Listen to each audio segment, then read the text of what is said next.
Isn't that what it's all about?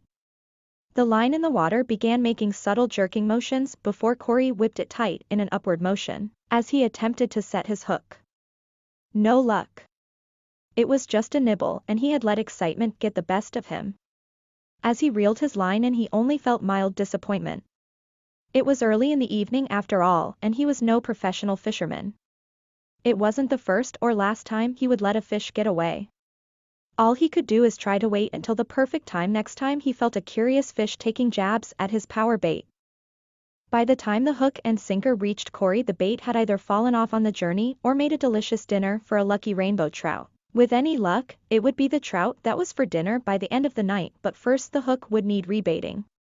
Was it time to switch to a lure now that the fish were possibly familiar with his current ruse? Or would the best tactic be to stick with what got their attention in the first place? He switched to a lure as he contemplated how inane this thought process was. Was there even a right answer? This action and current conundrum reminded him of fishing with his sister Amanda. Corey was constantly switching tactics, depths, reel speeds, lures, and it seemed to no avail. No matter what he did, his sister seemed to catch more fish with a simple baiting setup. Last summer, when they had fished this very lake together, she had more than doubled his bounty for the day. The worst part was she clearly didn't know as much as he did about fishing. This was evident when she spent the first 5 minutes with a lure sitting at the bottom of the lake. You reckon those fish will sniff out your hunk of metal in the bottom of all that lake mud? Corey jeered after he noticed the lack of reeling from his fishing partner. Oh. Is that how it should work? This is the only way I've seen people fish. Amanda retorted. I put a lure on yours. That means you have to reel it in so the fish thinks something shiny is moving through the water. Then you gotta recast, he explained. I think I want to switch to bait then. That's how Grandpa always did it. She noted, reel it in then and I'll help you switch. I had no idea you actually paid attention when Grandpa fished, only when I wasn't feeding the ducks. Corey figured that was his grandpa's fault for using marshmallows as bait. Whoa. I think I got a bite. Amanda said excitedly, only seconds after beginning to reel. Think? Corey said while examining the bent pole. Either that or you hooked onto the back of that F-150 that's driving out. Corey netted the impressive rainbow trout while glancing back at his own pole to make sure it wasn't getting any tugs. He had staked it between 2 rocks and it had felt fairly secure, not that it seemed to matter. We're eating good tonight. Corey exclaimed as he held the large trout in his hand. No thanks to you. Amanda teased as a wry grin spread across her face. Oh, you just wait. I'm pulling a state record out of these waters tonight, I can sense it. As it turns out, Corey must have never been bitten by a radioactive bass because the biggest of the 2 fish he caught that night was average at best. One he caught with a lure and the other with bait in an attempt to copy his sister's setup. She caught 3 fish just in the time he spent playing copycat. How could she do so much better when their baits were identical? Regardless, at the end of the day Amanda had caught 5 trout to his 2. He let both of his fish swim free. 5 would make a hearty fish fry for the 2 of them, and there was no point in killing more fish than necessary. Besides the stories, banter, and nostalgia of fishing with an old childhood friend, Corey especially liked fishing with Amanda because she enjoyed eating them as much as he did. Part of the enjoyment for him was savoring his fresh catch with his fishing buddy and continuing the banter, stories, and nostalgia. He knew plenty of people who liked fishing but didn't have the taste buds for such a distinguished piece of meat. His friend Blake, who he had originally invited, was one of these sorts of people. So when Corey had called Amanda instead, he knew he wouldn't be eating fish alone tonight. Although, as he reminisced, he admitted to himself he remembered not being so sure that Amanda would be interested in driving down from the city for an afternoon fishing trip.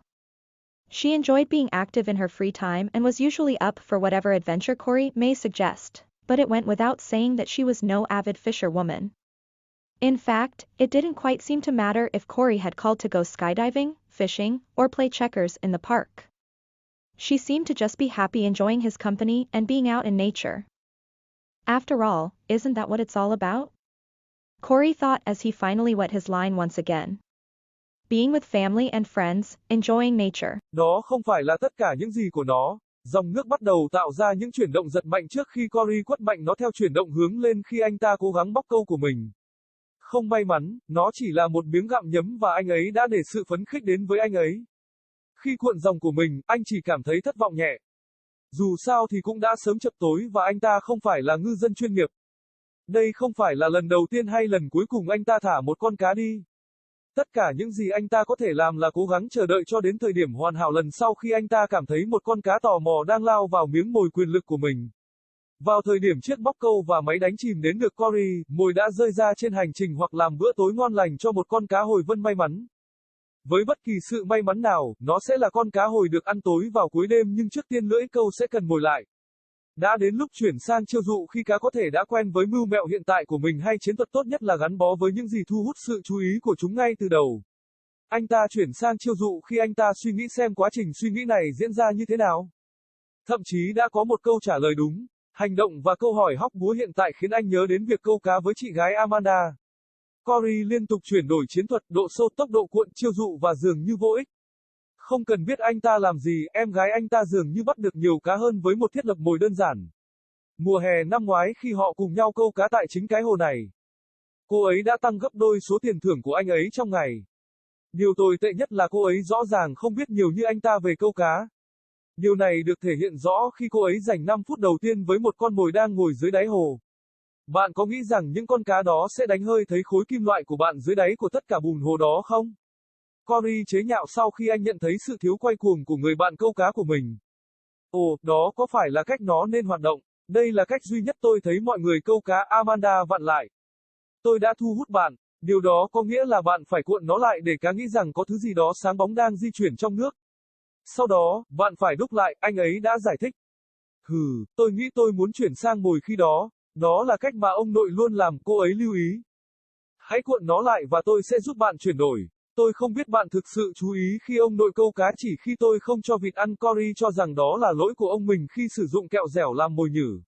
Chà, tôi nghĩ rằng tôi đã ăn một miếng. Amanda hào hứng nói, chỉ vài giây sau khi bắt đầu quay. Nghĩ, Cory vừa nói vừa xem xét cái cột bị uốn cong. Hoặc bạn đã móc vào mặt sau của chiếc F150 đang lái ra đó. Cory đã bắt được con cá hồi vân ấn tượng trong khi nhìn lại cây sào của chính mình để đảm bảo rằng nó không gặp phải bất kỳ sự giằng co nào. Anh đã cắm nó vào giữa hai tảng đá và nó cảm thấy khá an toàn, không có vấn đề gì. Tối nay chúng ta ăn ngon, Cory thốt lên khi anh cầm con cá hồi lớn trong tay. Không, cảm ơn bạn, Amanda trêu chọc khi một nụ cười nhăn nhở lan rộng trên khuôn mặt. Ồ, bạn cứ đợi đã. Tôi sẽ kéo một kỷ lục tiểu bang ra khỏi vùng biển này tối nay, tôi có thể cảm nhận được điều đó. Hóa ra Cory chắc chắn chưa bao giờ bị cắn bởi một con cá vực phóng xạ vì con lớn nhất trong hai con cá mà anh bắt được đêm đó ở mức trung bình. Một con mà anh ta bắt được bằng mồi nhử và con kia bằng mồi trong nỗ lực sao chép thiết lập của em gái mình. Cô đã bắt được 3 con cá chỉ trong thời gian anh ta chơi trò mèo chép. Làm thế nào cô ấy có thể làm tốt hơn nhiều khi bả của chúng giống hệt nhau? Bất kể, vào cuối ngày, Amanda đã bắt được 5 con cá hồi với 2 con của mình. Anh để cả 2 con cá của mình bơi tự do. 5 người sẽ làm một món cá thịnh soạn cho 2 người họ và chẳng ích gì khi giết nhiều cá hơn mức cần thiết. Bên cạnh những câu chuyện, trò đùa, hoài niệm câu cá với người bạn thuở nhỏ, Cory đặc biệt thích câu cá với Amanda vì cô ấy cũng thích ăn chúng như anh ấy. Một phần của niềm vui đối với anh ấy là thưởng thức món đánh bắt tươi của mình với người bạn đánh cá và tiếp tục những câu chuyện phiếm, những câu chuyện và hoài niệm. Anh biết rất nhiều người thích câu cá nhưng lại không có vị giác để thưởng thức một miếng thịt đặc biệt như vậy. Bạn của anh ấy, Blake, người mà anh ấy đã mời ban đầu, là một trong những người như vậy. Vì vậy, khi Cory gọi cho Amanda thay vào đó, anh ấy biết rằng anh ấy sẽ không ăn cá một mình tối nay. Mặc dù, khi hồi tưởng lại, anh thừa nhận với bản thân rằng anh nhớ không chắc Amanda sẽ hứng thú với việc lái xe xuống thành phố để đi câu cá buổi chiều. Cô ấy thích hoạt động tích cực trong thời gian rảnh và thường sẵn sàng cho bất cứ cuộc phiêu lưu nào mà Cory có thể gợi ý. Nhưng điều đó không có nghĩa là cô ấy không phải là một người phụ nữ ham mê câu cá. Trên thực tế, dường như không có vấn đề gì nếu Cory gọi để đi nhảy dù, câu cá hoặc chơi cờ caro trong công viên. Cô ấy dường như chỉ hạnh phúc khi tận hưởng bầu bạn và hòa mình vào thiên nhiên. Sau cùng, đó không phải là vấn đề sao? Cory nghĩ khi cuối cùng lại làm ướt dây chuyền của mình một lần nữa. Ở bên gia đình và bạn bè, tận hưởng thiên nhiên.